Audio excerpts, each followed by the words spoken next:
Hi, I'm your kid critic Jack Mooney, and welcome to the Jack Mooney Show.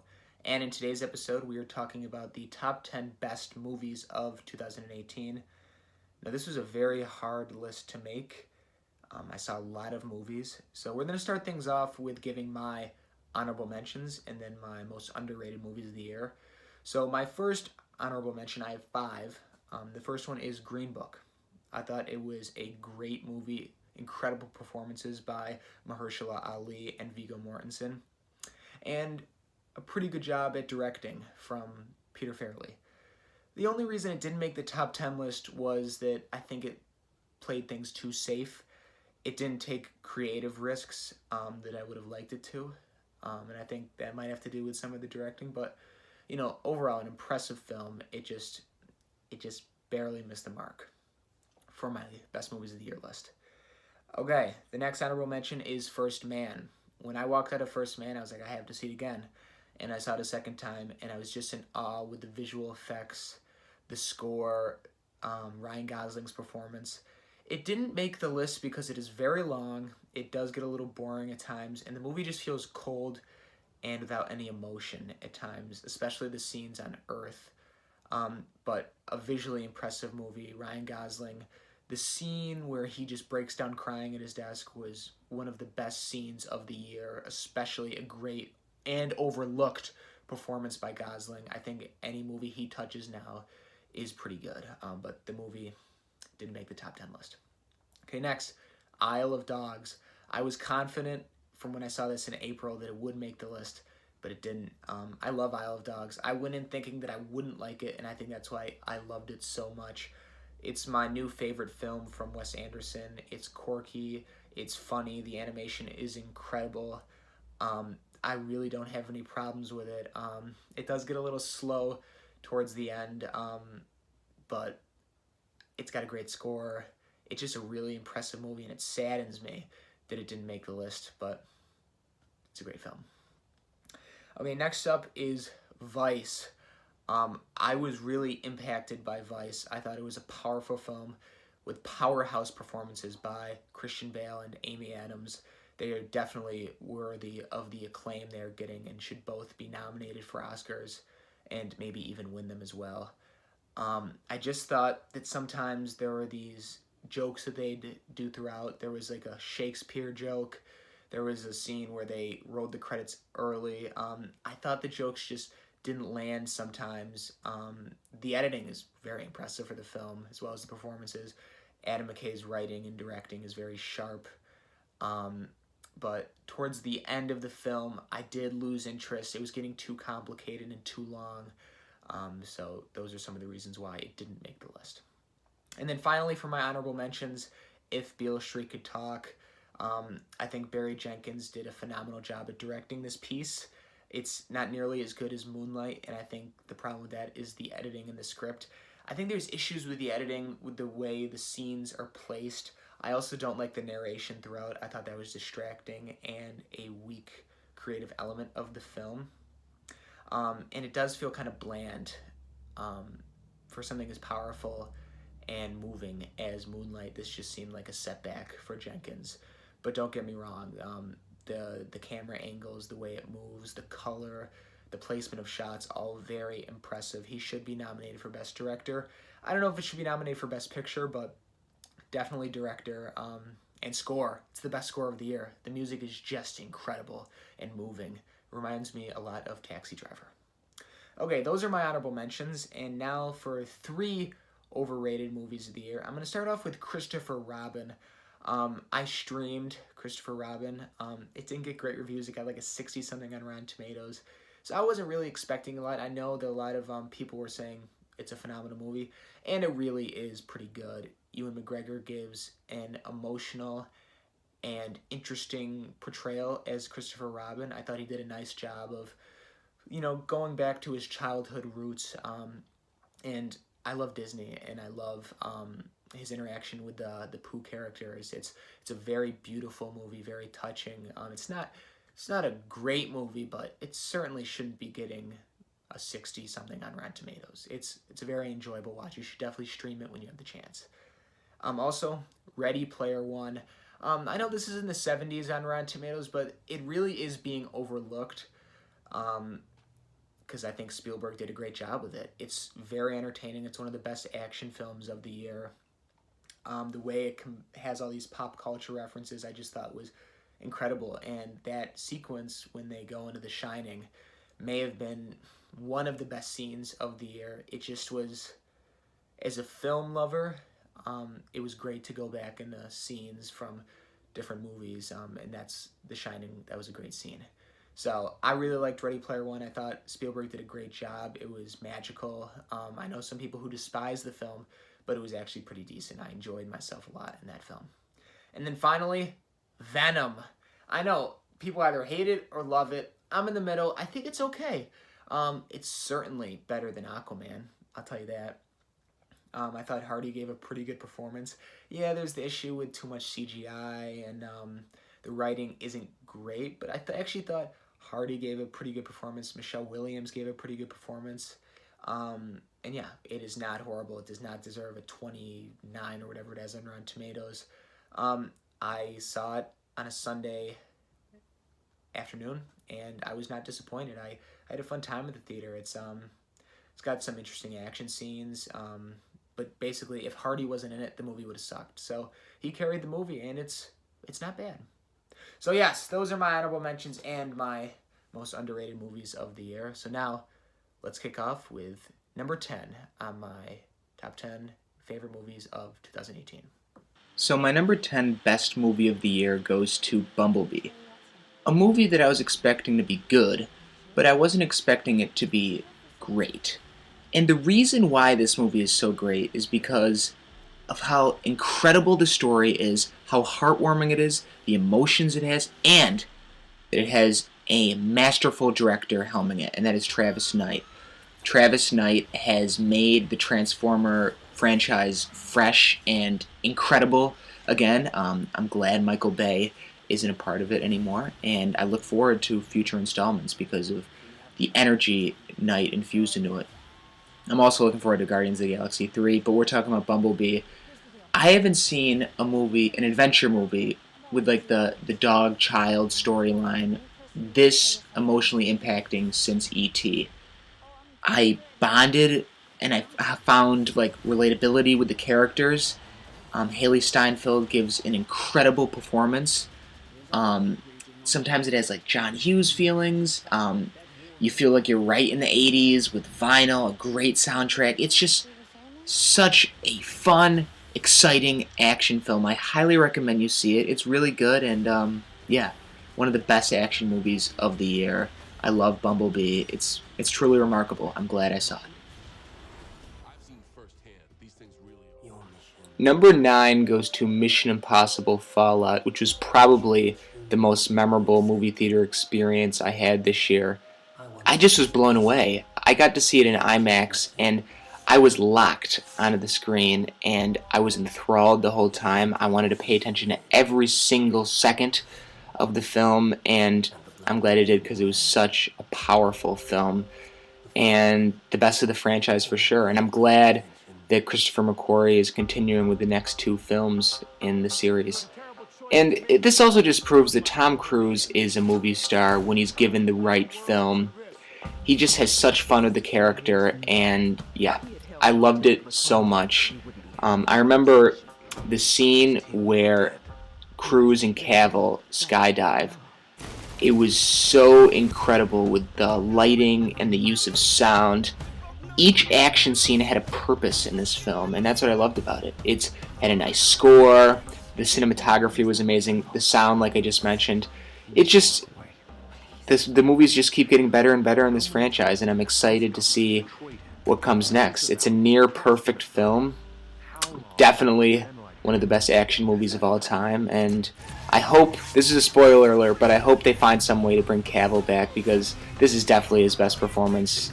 I didn't really love him as Superman, but he's just phenomenal here. Just such a great movie, and yeah, I was very lucky to see it in IMAX. So yeah, that's the number 9. So I knew Black Klansman, which gets the number 8 spot, would be a special film right from the start, with Alec Baldwin's opening that was witty, it was engaging, it was horrific, and just a great way to open up this masterpiece. And then the ending is phenomenal as well, and I'll get to that in a minute. But I just want to touch on 3 points of why I really think this is a great film. The first is John David Washington. He is phenomenal in the film. He gives a great performance, one of the best newcomers I've seen in film in a while. That was great. Adam Driver, who I don't really love in the Star Wars films, but he gave such a dynamite performance in this. He was phenomenal and deserves all the praise he's getting. And then the third thing is Spike Lee. He's such a visionary, and his directing is obvious, and it's just such a special film. And if you haven't seen it, you gotta go see it.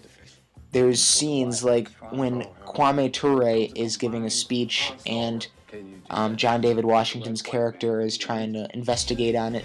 The editing, and just to show how special that moment is, was just incredible. Probably the best edited scene I've seen this year. It just was so memorable. And then the ending. The ending where this wife of the Ku Klux Klan was going to set off a bomb, and just the use of the music and the intensity. It was just a frightening, terrifying scene, and then how it leads into the ending of a cross burning and an upside down American flag. It just was chaos, and it was scary, and it was honest, and Spike Lee did a phenomenal movie. There's some problems with it, but seriously, you have to go see it. It's so special. The editing, the cinematography, the directing, everything about this movie is special. I loved it, and yeah, gets number 8. America first. Speaking of phenomenal directors, the Coen brothers released a new movie this year called The Ballad of Buster Scruggs, and it was originally supposed to be a mini-series on Netflix, but then they turned it into an anthology film, and I'm glad they did that, because it actually kind of works. So there's 6 vignettes throughout, and obviously I like some more than others. I'll touch on some of them right now. My favorite story was definitely the Gold Digger one. It was beautiful, the cinematography was excellent, and the score was great as well. And, as the film as a whole, what I really thought was interesting is that the Coen brothers wanted to let the audience know that death always happens, and in this crazy and desolate and nasty world that they're portraying in this film, that death is always going to happen in the end. And it's frightening, it's powerful, and they really do a great job. This is their best film, I would say, since No Country for Old Men. And the other story I really liked was the Liam Neeson one. A lot of people said it was slow and boring, but it was interesting, and Neeson did a great job. I've really liked what Neeson's been doing this year. He has another film that's on the list as well. And yeah, the film, it can be funny at times, it can be scary, it can be sad, but just a really good film. I really like The Ballad of Buster Scruggs. Now, every once in a while, there's a movie that comes out that surprises you. And that's the case with Don't Worry, He Won't Get Far on Foot, which gets the number 6 spot. I remember talking about this in my summer movie recap on how it was one of my favorite movies of the summer, and I'm really glad it made my top of the year list because the movie is exceptional. Joaquin Phoenix gives a brilliant performance, showcasing what it's like to struggle with addiction. Jonah Hill gives a great performance as well. This is probably his best performance since The Wolf of Wall Street. But the main reason why I love this movie so much is because of the director. Gus Van Sant has done an incredible job of combining the talents of all these amazing actors with a poetic story and really made it into a nice film. It's really been overlooked this award season, and it's quite a shame because the movie's exceptional. Everything about it, the editing, the acting, the screenplay, it's not for everybody, but I really like this movie. So number 5 goes to Blockers. Now, I remember when the trailer for this movie came out, all the critics were like, this looks awful, why is it being made, it looks atrocious. And I was like, it actually looks kind of funny, and it's produced by Seth Rogen, and everything Seth Rogen does, in my opinion, is great. And what do you know? It gets a 90% on Rotten Tomatoes. It got rave reviews out of South by Southwest, and all of the critics were proven wrong. I unfortunately didn't get the chance to see this in theaters. I saw it on demand, and since that first time, I've seen the movie 4 times. And the reason why? It's hilarious, it's moving, and it touches on really important subject matters. It touches on adolescence, um, consent, and it has a really nice coming out story. This beautifully touches on the LGBT community, and the movie is very emotional and it's brilliant. I also think it's important because I think this is a landmark moment for female directors. Kay Cannon does a phenomenal job. The movie is just exquisite. And out of all these movies on the list, this is the only one I've seen 4 times. So, yeah, it's the most progressive movie I think I've seen since Superbad. It's relatable, the prom stuff, it's so exceptional. I actually want to see it a 5th time. I highly recommend you see it. It's the best comedy of the year. It may be, what about this? It may be the best comedy of all time. I'll have to see it a 5th time, but the cast is just great. Who knew John Cena would be funny? Ike Barinholtz is great. Leslie Mann is great. It's got so many funny jokes throughout, and it's very moving too. So I love this movie. You gotta watch it. Blockers is phenomenal. So number 4 goes to The Favorite. Now for the first 10-15 minutes of the film, I was kind of lukewarm about it, and that's probably because I'm not in love with Yorgos Lanthimos, the director of the film's past projects, The Lobster and The Killing of a Sacred Deer. But after that 15 minutes, something clicked, and I just saw the film differently, and I'm like, man, this is a masterpiece. And it all has to do with the ensemble. Emma Stone, Rachel Weisz, Olivia Colman are all fantastic. Emma Stone has a great character arc. She starts off as this innocent girl and develops into this crazy and wild person. Rachel Weisz is mean and you're afraid of her. Olivia Colman at times is going insane and she has depression and you feel bad for her, but other times she's very sweet and innocent like a child. This plays like a film that you would want to study in film school. It's just brilliant. Yorgos does a fantastic job. This is by far his best picture. Great cinematography, an amazing screenplay, but by far the best thing is the ensemble. It works so well. All 3 of the leading ladies work really well together. And it's also a great film for the LGBT community. It's a great film all around. I would not have a problem with this winning Best Picture.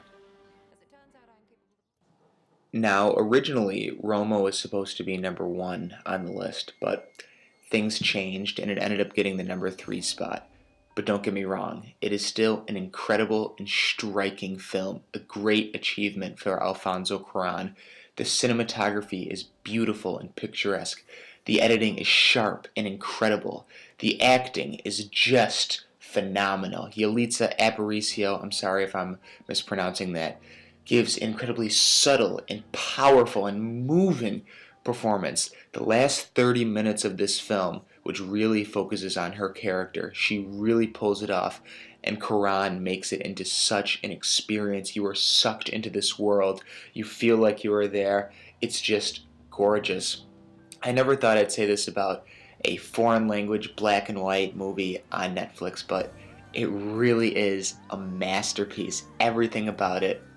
It's just such an experience. Similar to Avengers Infinity War, which that was a movie everybody had to see to know what people were talking about. You guys got to see Roma. It is just phenomenal. I loved every second of it. It is definitely one of the best movies of all time. Cuarón, great director. Now, I know I said that Blockers is the most important movie of the year, which it is, but the most moving and relatable movie of the year would have to go to 8th Grade, which gets the number 2 spot.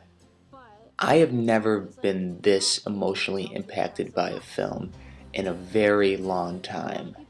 what Bo Burnham did with his incredible screenplay, which I am rooting for it to get nominated for an Oscar in a couple days. So there's the great screenplay, but there's also the fact that he is an incredible director.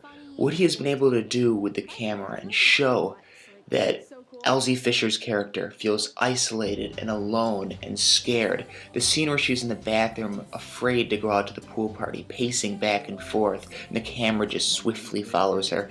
It's such a beautiful film. Bo Burnham has an incredible future ahead of him, and I love this movie so much.